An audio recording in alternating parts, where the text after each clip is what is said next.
welcome back to my channel. I hope you're all doing well out there. And today we're going to go back to the year 1995 for the movie Seven. But before we get into it, do me a favor, like, comment, and subscribe. Join me here. I greatly would appreciate that. Now, yesterday was my birthday, and my wife and my son asked me what I wanted to do. We had a great day. That's not the point of this, but they were also going to take me to see the re-release, the remaster by David Fincher himself, Seven in IMAX last night. So my son had never seen it. Me and my wife had seen it many, many times over the years. So I was excited to be able to see this new transfer because I do have the 4K on order that comes out on this Tuesday, January 7th. So I was very excited about this. You know, I've been reading up about what Fincher did to the movie. He remastered it in 8K. They derived the 4K from that. And to be able to see it in IMAX in the best picture quality and sound was something I was very into. So I'm assuming a lot of you have already seen this movie, so we're just going to go through the movie quick, and then we're going to talk about the transfer and my thoughts on the film and some history of my history with this film, because my son had some interesting things to say about the movie after, which I kind of expected because that's how I felt when I saw this film when I was much younger. So let's get into it. Seven originally came out September 22nd of 1995. It's going to be it's a 30th anniversary this year. It makes me feel so old. I can't believe it's 30 years old already. It's rated R. It's 2 hours and 7 minutes long. Had a budget of $33 million, and upon release, it made $100 million in America and $327 worldwide. This was a huge hit, and definitely the success Fincher needed after what happened to him on Alien 3, which we will touch upon as we go through this. This was directed by David Fincher. He was coming off of Alien 3 in 92. He would go on to do The Game in 97 and then Fight Club in 99. He was also doing a bunch of music videos. Matter of fact, he did music videos for a long, long time before he even did Alien 3. Then he did music videos after Alien 3 before he did this film. Then he continued to do music videos. Actually, to this day, he still does music videos here and there. Andrew Kevin Walker wrote this film, and he was shopping this around for quite some time. And he based it on his experience living in New York City. He said he hated living in New York City, but if it wasn't for living there, he would have never wrote the script for Seven. So it was a good thing that he wrote there, or he lived there for a time. And he started off writing for Tales from the Crypt, a series on HBO. He wrote Sleepy Hollow, 8mm, a bunch of films, Hidden, not the Hidden, Hideaway with Jeremy Sisto. That was, and Jeff Goldblum's in that film, a bunch of stuff, and he worked with David Fincher a few times as well. So yeah, he wrote this film. And Fincher actually, after what happened to him on Alien 3, he was determined to have full control over the film. And pretty much since then, he's had full control over his films. And he's a great filmmaker, one of my favorites for sure. Cast-wise, we got a fantastic cast, even for back in 95. We got the great Morgan Freeman as Detective Somerset. We got Brad Pitt as Detective Mills. We have Kevin Spacey playing John Doe. We have Arlie Ermey as the captain, and, you know, God rest his soul, a great character actor and true military man. Gwyneth Paltrow plays Brad Pitt's wife, Tracy. Probably the only ray of sunshine in this whole film, besides a little bit of levity here and there. Richard Roundtree's in this film. Leland Orser's in this film. I only bring him up because he's been in a ton of films. He's a character actor that's been around for a very, very long time. You've seen him in other films, and he is fantastic here in that scene where they find him in that seedy porn sex place with the strap with that leather knife sex toy that kills that prostitute. He gives a great performance when he's getting interrogated, just the way he looks. He didn't sleep for a few days leading up to it. He'd do these breathing exercises to make himself look stressed out, and he knocked it out of the park. He's fantastic in this small role. Everybody here is great across the board. Now, basically, we have the serial killer around this unnamed city. It's raining all the time. Mills is new to the city. He came from a small town, him and his wife. Somerset's about to retire. He's had enough of this city life. He's had it with it. He can't take it anymore. He doesn't even understand how anybody could live in this city, this crap hole of a city anymore with what's going on. And there's this serial killer starts off using the 7 deadly sins as his moniker. And it's basically a cat and mouse game. This is very much a police procedural, kind of. And just the way they go through the investigation. And then finally, John Doe walks up on them after this murder. They found this woman who he sliced up her face and gave her a choice to either call for help and survive or take these sleeping pills and kill herself so she doesn't have to look the way she looks now for the rest of her life. And he walks into the police station, they take him into custody, and then we get that fantastic ending where we find out that he had visited Mills's home earlier that morning, tried to play husband with his wife, and cut her head off and had it shipped out there to this middle of nowhere. And he planned this all out, that Mills is going to off of him, and he does, and that's pretty much the end of 7. So what to like about this film? Well, pretty much everything. God, walking out of this film, I forgot. I watch this film probably once a year anyway. I have the Blu-ray that was released, the book Blu-ray that was released several years ago. You know, I love movies. There's recent movies that I think are fantastic, and we have filmmakers that come out with some really great films. But walking out of theater last night, I mentioned to my wife, I'm like, you know what? This movie is still better than 90% of the movies that get released nowadays. It really, truly is. From the directing, the lighting, the acting, the set design, everything. It's just way better than 90% of the crap that gets released anymore. I don't know, did we have it that good in the 90s? There's movies that come out that I really love, but none of these movies compare to some of these movies that are, I don't know, is that just me being grumpy? I don't know, but walking out of this movie last night, I'm like, this is better than 90% of the movies that get released anymore. By far, it's not even close. But anyway, the acting is fantastic. Morgan Freeman and Brad Pitt are fantastic together. I can't imagine anybody else in those roles, although they were looking at other people for those roles. And even David Fincher didn't think Morgan Freeman would even accept the role. He thought Morgan Freeman would think that this was too lowbrow for him, but he said Morgan Freeman was the first one to sign on. Like, he was excited about it after he read the script. He couldn't wait to do it. And Brad Pitt actually loved it so much that when New Line balked at the ending, even though Fincher had total control pretty much, Brad Pitt said, you don't let Fincher do that ending, I'm not going to do the movie. And they let him do the movie because it's not a happy ending. And Hollywood, audiences love their happy endings. I've said this before, but and I love happy endings. Don't get me wrong. I love going out on a hopeful message or, feeling good. Everybody loves that feeling of feeling good about what you just saw. Our good guys win the day. All that stuff is fantastic. I love movies like that just as much as anybody else. But some of my favorite endings are dark endings where it's not a happy ending. And this is certainly not a happy ending. Carpenter has done several of those, and Carpenter is one of my favorite directors of all time. The Thing, Prince of Darkness, these are not happy endings. In the Mouth of Madness is not a happy ending. Some of my favorite endings are not happy endings, and once in a while you need that ending that's just going to punch you in the mouth and leave you feeling a little... The Mist is another one, a prime example of not... I remember walking out of theater after seeing that opening night, and the theater, you could hear a pin drop in there. Nobody said a freaking word leaving that theater because after what they just saw. So the ending is top-notch. It's the chef's kiss of the film.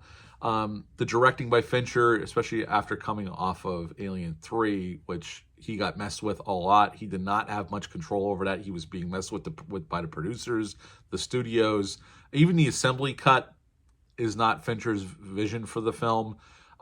That's why he doesn't talk about it that much. He's kind of disowned it. He's only talked about it briefly here and there over the years. This is truly, if you want to go through Fincher's filmography, even though he directed Alien 3, this is truly his first film where he had total control. And then going forward, he had total control over his films after that. And I love Fight Club. He's going to do a remaster on Fight Club coming up next. And Panic Room's coming out on 4K. Although Panic Room, I like Panic Room, but it's not one of his better films. I would say his masterpieces, in my opinion, are this movie, Fight Club, and Zodiac are my 3 favorite David Fincher films by far, and I think they're 3 masterpieces.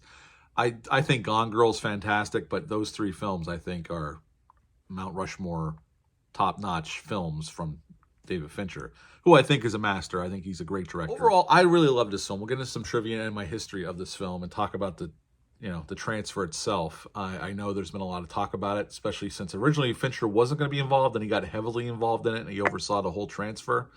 The makeup effects in this film were done by Rob Bottin. The great Rob Bottin was involved with the makeup effects, the fat suit and all the gore effects. You don't see the act of the murder in this film. It's always the aftermath.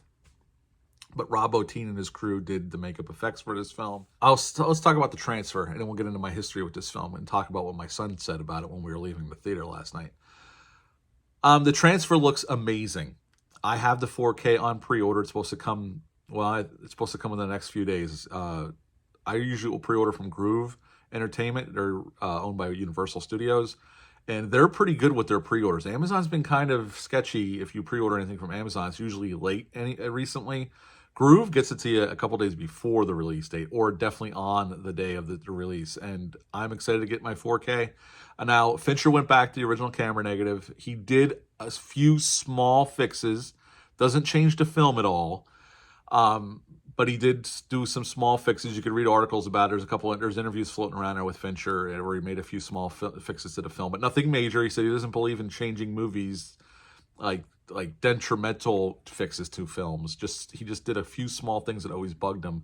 But the transfer looked amazing. I saw things in the set design, in the backgrounds that I've never noticed all these years later, and I've probably seen this movie 50 times. And the grain is still there, but the movie looks amazing. And on my Blu-ray, the audio, especially when it came to the voices, always was a little lower compared to the surround noises. Well, if the new disc is going to be like the IMAX presentation I just saw, he fixed all that. The audio was clear. I could hear everything everybody's saying. On my Blu-ray, I had a full with the volume button on my soundbar to be able to hear the vocals in some parts of the film. If my new 4K disc is anything like this transfer, then Fincher fixed all that. It sounded amazing. It looked amazing. Fincher and his crew did a very nice job with this transfer, and I'm excited to watch it again on my 4K disc. So he did remaster in 8K, and he said the reason he did that was he doesn't want to ever have to do this again. With the technology evolving, he said, let's just do this once, let's do it right, and we never have to touch the film again. And you know what? It looks amazing. I can't imagine this film looking any better than it does right now. So hats off to Fincher and his team. I was very impressed with the transfer, and it looked great, especially in IMAX. And the sound design was like, woo, it was awesome. My son jumped at least 4 times. So if you have it on pre-order, or if you're going to see it this weekend, I think you're going to be impressed with this won't come out till Monday, but I think you'll be impressed with the way the transfer turned out. Or this might come out Sunday. I don't know. I haven't decided yet. Other than that, I'm going to give you a little history with this film, because my son, we were walking out of the theater last night, and I showed him Grace. Everybody has their own opinions, even my son. He's 13 now. He just had his birthday a couple weeks ago, so he's 13 now, and he's becoming he's a teenager now. And I asked him what he thought of it, and he goes, 5 out of 10. I was taken back at first because I love this film, but I also remember how I reacted the first time I saw it. And I said, well, why 5 out of 10? I'm not criticizing. I'm just curious. He goes, not enough action, too much talking. And it took me back to when I first saw this film.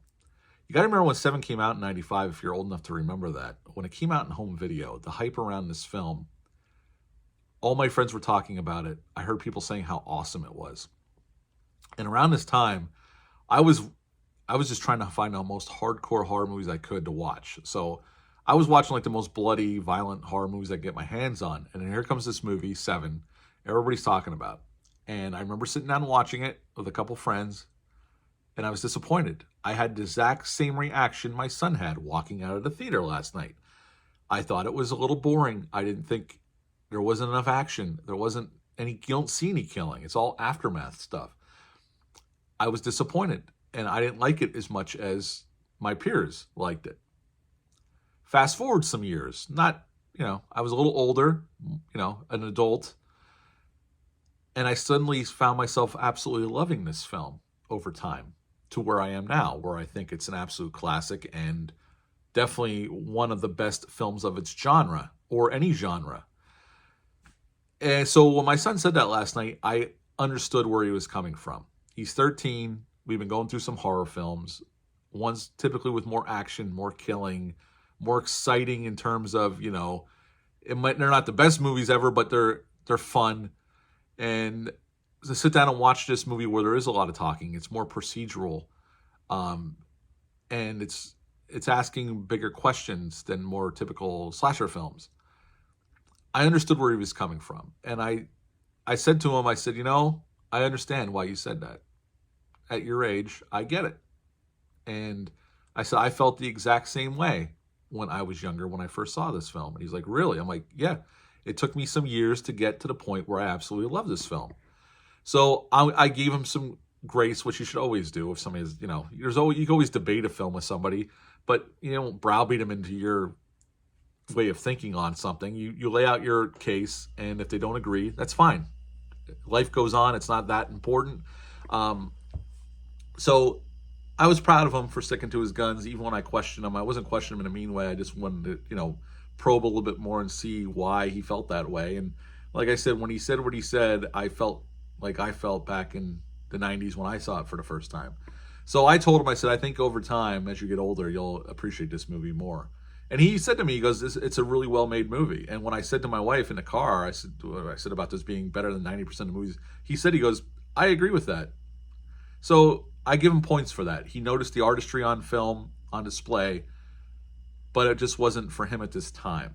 And I think, like some movies, over time, if you don't like something, maybe later on you might begin to appreciate it. And that was certainly the way with 7. Now for my final score to wrap this up. This is going a little longer than I anticipated. Again, 7, I think, at this point is a masterpiece of suspense, storytelling, acting. It's just a great film. And now, all these years later, if you would have asked me when I was younger, when I saw it for the first time, I would have probably gave it the same score as my son. But now, at my age now, and how many times I've seen this over the years, I would give 7 a 10 out of 10. Yes, 10 out of 10 for 7. Are you planning on seeing did you see the new remaster this past weekend at IMAX? Leave a comment down below.